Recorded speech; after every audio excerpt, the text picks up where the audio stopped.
Thank you. Thank you. Thank you. It is indeed the first time that I speak in this kind of forum about IKEA, but on the other hand, it's very familiar. So I want to thank EAT organization for having us here today, and then also to allowing us to talk about the IKEA vision, and in particular also maybe try to explain how a furniture company is excited and engaged in food as well. And I think it starts with IKEA being, in essence, a curious company. We really like to engage in the ands, the connections, food and people, food and trust, food and sustainability, and food of health is, of course, a close connection.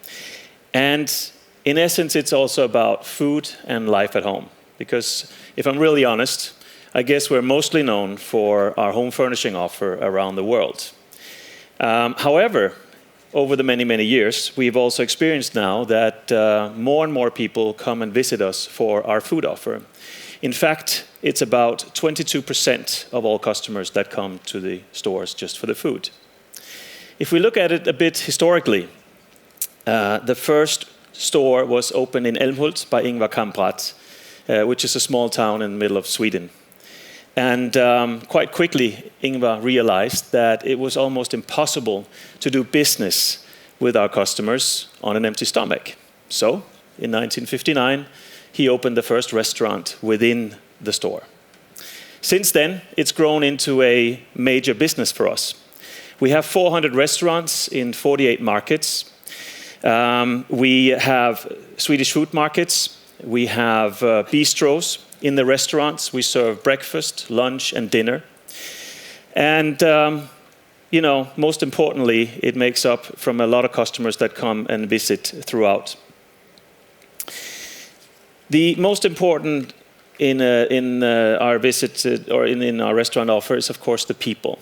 And today, 1 billion people visit the IKEA restaurants, the IKEA stores. 650 million people visit the IKEA restaurants throughout. And for us, that is the absolute most important KPI, the number of people that come to us. Because every little small step we take has a great effect. We have a great commercial opportunity, but we also feel that we have a great responsibility for what we do. And in many ways, you might say that's an enormous business, but we still consider ourselves as small. There are many markets we've not expanded to yet. We're going to open India in a year's time. We're not even in South America at this point. So we still have so many more of the many people to engage with. And that means that the food strategy also has to be adapted to what we do and where we are throughout the world. And the real change for us, and why I stand here as opposed to why we didn't do it 5 years ago, was actually a crisis. And for us, it was the horse meat scandal that I'm sure some of you in the room are familiar with as well. And looking in hindsight, I think it's the best thing that's happened to us, because it made us pause and take inventory on a food business that had always been a service. And what it has led to is that we've taken ownership of our own supply chain. We've taken control of our own supply chain. We've allowed ourselves to be more ambitious about our food offer and what we want to do going forward as well. And most importantly, it's been the catalyst of the new food direction. A food direction that will bring IKEA's food offer to the forefront, not as a service anymore, but to the forefront of how we meet customers wherever we meet customers in the future. It also puts health and sustainability in the core of our business plan. And it is framed by what we call democratic design. And democratic design is about low price, it's about quality, and it's about sustainability, among other things. And one of the statements that we're very clear about is that sustainable and healthy food offers should not come at a luxury price point. It should be accessible and affordable for the many people, as the vision prescribes. The typical way that we sort of make this happen is, of course, just through examples. And we applied the normal IKEA way of working when we had the first proof point to this direction, and that was the veggie ball, as earlier referred to. We wanted an alternative to the meatball, which we're probably known for throughout the world. We started with the price point, then we developed the product. Then we actually priced the veggie ball offer lower than the meatball offer. The reason for that was that the veggie ball has a 30 times less carbon footprint than the meatball. And if we look at the effect of that, since we started and launched the veggie ball, the CO2 savings equates to about 74,000 flights between Stockholm and London. So small steps can have an effect in the broader picture. Since the launch as well, we've shifted our entire seafood offer into being certified ASC or MSC to support sustainable fisheries. We are ambitious about food waste. We want to start by lowering the food waste in our stores with 50% by 2020. And we've also reduced the amount of sugar in our drink towers by taking out traditional carbon sodas and replaced it with what we call Nordic fruit waters, lowering the sugar content in those towers with more than 50%.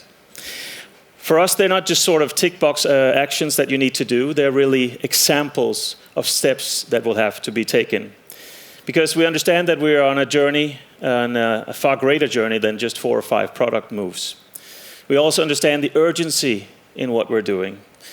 Our challenge, being global, is to get our entire base, the 650 million, that soon will be 700 and 750 million throughout the world, to engage in this agenda, to choose the veggie ball over the meatball, and to really ensure, as we build up the supply chain, that we are taking the right steps throughout. We also understand that there's a huge urgency in getting the next generations. There's probably a picture that sneaked in of my own 2 daughters. It's that simple, really. They expect me and they expect us to take responsibility for health and for environment. And for them, doing good as a company is just the baseline. And if we don't do that, we don't have a place in the future. That's the urgency that we feel in what we do and how we want to do the food going forward. So we will also try to do the right steps in the supply chain, in the structures of supply. And we will also try to be a force of positive when it comes to food policies going forward. And it's quite simple. It just goes back to what I started out with. The vision of IKEA is a better everyday life of the many people. And for me, and I think for most people, a better everyday starts with food. And that's why it's such a natural link, actually, to have furniture, life at home, and food connected. And I think food, it's not something that's abstract. Somebody talked about it earlier. How do you make it happen? It's not something abstract or a graph. It is something that's real to people. That's why there needs to be proof points. And if we can connect the wider industry agendas and addressing the real dilemmas that exist throughout the world, because we know from our life at home reports what those are. There is an interest in great food, but there's a lack of time. People want to choose the more sustainable offers, but they're on a tight budget.